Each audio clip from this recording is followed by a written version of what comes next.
सुनना चाहता है, मैं उस रब का शुक्र अदा करना चाहता हूँ। ये होते हैं अल्लाह वाले, ये होते हैं अल्लाह के नेक बंदे। अल्लाह जब भी हमें आजमाए तो हमें चाहिए कि अपने रब का शुक्र अदा करें, क्योंकि वो रब है, एक लम्हे के लिए भी तो हमें नहीं भूलता ना। सांस आती है जाती है, मेरा रब हमें भूल जाए तो वो सांस कहाँ चली जाए।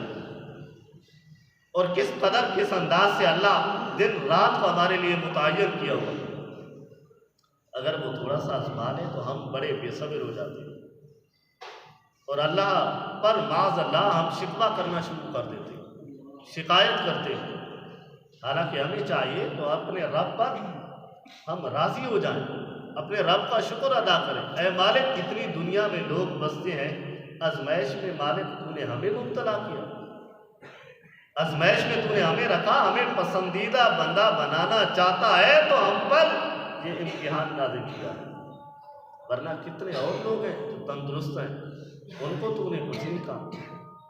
तो अल्लाह की नज़र में वो बंदा कीमती है तो अल्लाह उस पर आजमाइश इम्तिहान को डालता है। अगर वो कीमती ना होता तो अल्लाह उसकी फिक्र भी ना करता। तो हम जब छोटी छोटी मुसीबतों पर अल्लाह का शुक्र अदा करते हैं या बड़ी बड़ी मुसीबतों पर अल्लाह का शुक्र अदा करते हैं तो अल्लाह उसके ज़रिए से भी हमारे नेक आमाल में इजाफा फरमा देता है। जो कल क़यामत वाले दिन, जो अहम दिन होगा, उस दिन हमें ये फ़ायदा देगा। और आज अगर हम मुसीबतों पर सब्र करने वाले बन जाएं, आज हम अपने रब के आजमाइश पर शुक्र अदा करने वाले बन जाएं तो अल्लाह हमें भी दुनिया में नेक बना देगा।